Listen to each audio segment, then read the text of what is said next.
अरे काच बंद कर. का रे मान बाहेर काय तुझ्या वरती काय ती वारा घे.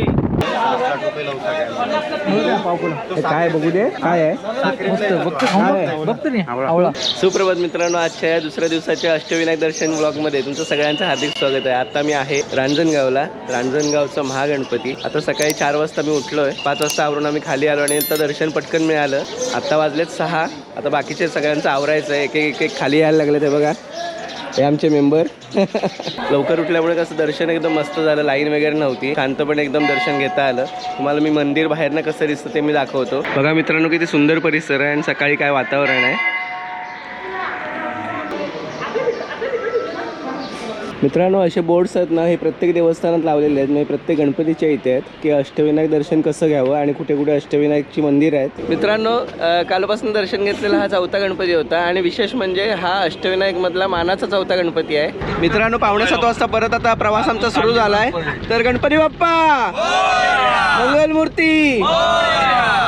मित्रांनो, काल आम्ही रांजणगावला जी वस्ती केली ना, तर भक्त निवासच्या रूम होत्या.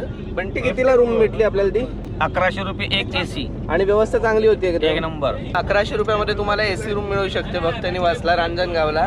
तर छान होती सोय. आपल्याला काही फक्त राहायचं होतं. एका रूम मध्ये आपण 6 जण राहिलो. 6 जण. हां, तर लॉजिंगला जर तुम्ही गेलात तर एका रूम मध्ये लय तर तुम्हाला 3 लोक राहायला परवानगी असते. पण भक्त निवासला 6 जण राहिलो.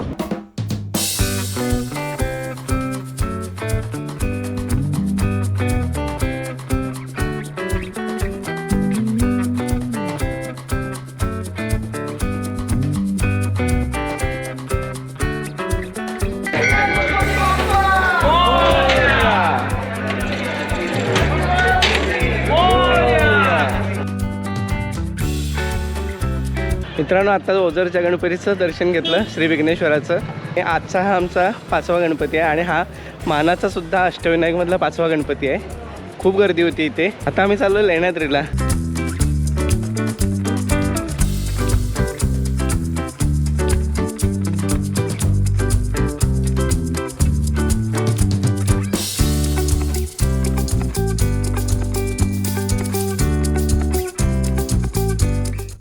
ओझरला तिथे बाहेर एक हॉटेल आहे आणि ब्रेकफास्टसाठी आलेलो आहे. मी दरवेळेप्रमाणे मिसळच घेतले. साईने कटवडा पाव घेतलेला आहे. तू काय मागवलं रे? ऑनियन उत्तप्पा. इकडे आपले 4 मेंबर आहेत, इकडे आहेत आणि पलीकडे पण गँग बसली. सुंदर अशा मिसळनंतर आणि उत्कृष्ट नाश्त्यानंतर आता आम्ही निघालो लेण्याद्रीला. खूप छान नाश्ता होता. काय रे प्रशांत? खूप मस्त होता.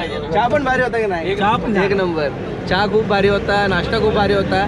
तयार राहा, लेण्याद्री चढायचं आहे तुला. मित्रांनो, समोर जो पर्वत दिसतोय ना, तो लेण्याद्री पर्वत आहे.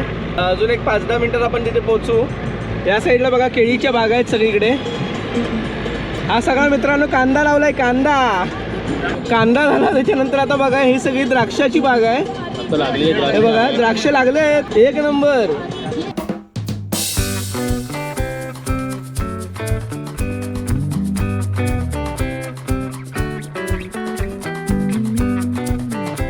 मित्रांनो, आता आम्ही लेण्याद्रीला पोहोचलोय आणि वरती जायला सुरुवात केली.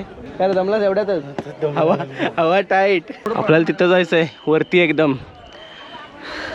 सगळ्या 8 गणपतीमध्ये हा एकमेव गणपती असा आहे की तो डोंगरावरती आहे, खूप उंचावरती. आणि अजून एक गोष्ट म्हणजे या गणपतीला तिकीट लागतं. किती तिकीट लागलं रे? 25 रुपये एकाचे. 25 रुपये एकाचे. सुमारे 400 पायऱ्यांचं हे मंदिर आहे. म्हणजे डोंगरात वरती 400 पायऱ्या चढून तुम्हाला जायचं आहे. त्याची तयारी ठेवा. आणि ज्यांना चालता येत नाही किंवा काही प्रॉब्लेम आहे तर त्यांना मेणा किंवा पालखी आपण ज्याला म्हणतो त्याची सुविधा उपलब्ध आहे. 1000 रुपयामध्ये ते लोक घेऊन जातात वर आणि खाली घेऊन येतात.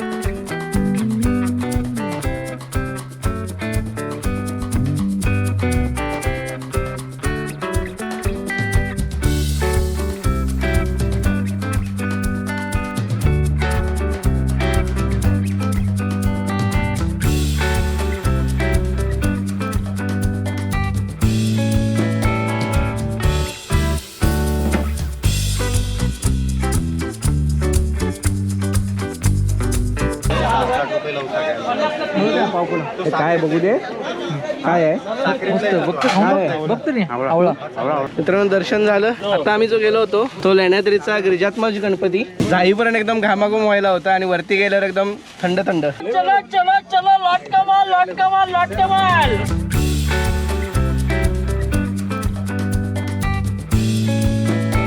3:15 वाजले मित्रांनो, अजून जेवणाचा काही पत्ता नाही. लेण्याद्रीवरनं आता आम्ही निघालो प्रति शिर्डीसाठी पुण्याला.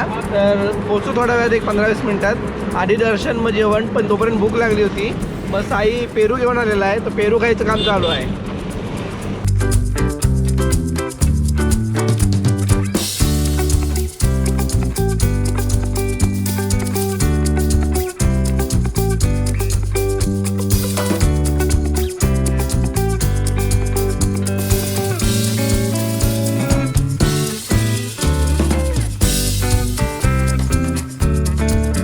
शुभ संध्याकाळ मित्रांनो. आता संध्याकाळचे वाजलेत 5:30 आणि आता मी आहे महडला. महडचा वरदविनायक गणपती, तिथे आता आम्ही आलो आहे. अष्टविनायकपैकी हा मानाचा 7वा गणपती आहे. तर आज आमचा 7वा गणपती होतोय.